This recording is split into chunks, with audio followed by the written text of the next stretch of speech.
Listen up, we've got 3 plays showing right now here in town that you should check out. We have theater insider Tim Scott here with a look at them all. Welcome, sir. As always, do you have any ruminations off the top before we get started? Bill, it's disgusting outside. Yes. That's what I want to say. Yesterday I was walking around, you check your phone, it says temperature this, feels like this, feels like 108 yesterday. And you know what makes it worse is the humidity. Yeah, that's why I'm dressed as little as I can be. Well, we appreciate that you put clothes on today. Yeah, you're overdressed, I'm super underdressed. Well, somewhere right in the middle is where we're going for. That's right. So let's talk about shows. Let's talk about show In the Heights. This is the Lin-Manuel Miranda. This was before Hamilton, right? Right, his first show. Actually started writing it when he was 19 years old. In the Heights is the show that came before Hamilton, kind of set Lin-Manuel Miranda on fire, made him a household name. Was a finalist for the Pulitzer Prize, won 4 Tony Awards, including Best Musical, going on right now at the MTH Theater at Crown Center through September 1st. This is a great show. If you don't, everyone knows Hamilton, right? Yeah. But if you know Hamilton, In the Heights is the show that you probably should see because it sounds a lot like Hamilton. It's got that same kind of hip-hop flair to it, a lot of salsa music, a lot of rap involved in it. It's a story of a largely Hispanic neighborhood in Washington Heights and about a guy, Usnavi, who's really just kind of trying to find his place, really wants to go back home to where he's from, the Dominican Republic, but decides that home is where you make it and decides that he wants to stay. I think it's something that everyone can relate to. Yeah. And opening week at MTH last weekend, totally sold out last week. Cool. Runs until September 1st, so check it out while there's time. That's a hot ticket. Yeah. Definitely want to get on that one. The next one's a Dollhouse, Henrik Ibsen play. I think I read this one in high school. Right. And I think everyone probably has read this play at least once in their life. Maybe they didn't pull anything out of it because I don't think I did. Yeah. But that's not to say it's not a great literary work. People have been reading this play in high school for 130 years. So yeah, it's about 135 years old.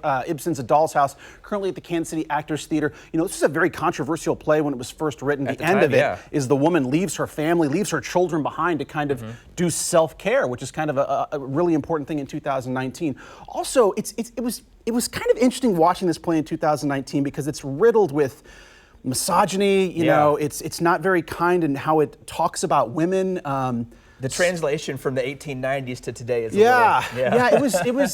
it was tough to watch at some points. Really? I went with my 12-year-old daughter, and it's just like, dang, man, they're saying some stuff about women that is really, really rough. But, maybe that was the point, Bill. Yeah. Like, maybe the point is showing how society has or has not changed. And, theater's so visceral. And it made me uncomfortable. Really? Watching with my 12-year-old daughter. Certainly the audience you're sharing this woman getting just kind of destroyed for 2019 lens. It was uncomfortable at times. But I will say Hillary Clemens is the female lead in it. She gives arguably the finest performance I've seen in Kansas City, maybe ever. Oh, wow. She's near hysteria the entire play, and hysteria is so difficult and challenging to play on stage, and she is incredible, and I cannot overstate that. Her performance was just unbelievable. Fantastic. And that one plays where, right? It's at Kansas City Actors Theater there at Union Station, runs till August 24th. Beautiful, beautiful production. All right, finally at New Theater is Joseph and the Amazing Technicolor Dreamcoat. I got kind of a vested interest in this one. My sister's in it. Right, check it out. You mentioned Bill's sister at the door. Joseph and the Amazing Technicolor Dreamcoat. This is Andrew Lloyd Webber and Tim Rice's first musical.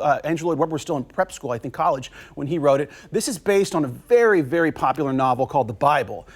So it's Joseph and his Technicolor Dreamcoats of many colors. That's an Old Testament and a New Testament. That's right. So it's a real fun show. It gets produced lots of times. The New Theater's done it there a few times before, but it's a fun family show. Lots of singing, lots of dancing. If you know Andrew Lloyd Webber, Jesus Christ Superstar, Cats. Joseph is kind of what came first. So a lot of history there. You've got Lin-Manuel Miranda's first show in the Heights, Andrew Lloyd Webber's first show in Joseph, and then 135-year-old A Doll's House at the Kansas City Actors Theater. It's a spread and a wide variety to choose It's a cornucopia of theater for you. There it is. Well, it sounds like it's a lot of good choices. So, Tim, we thank you for being here, and also thank you for wearing clothes. Absolutely. Always. Not always. Sometimes. Have a doctor visit coming up. Well,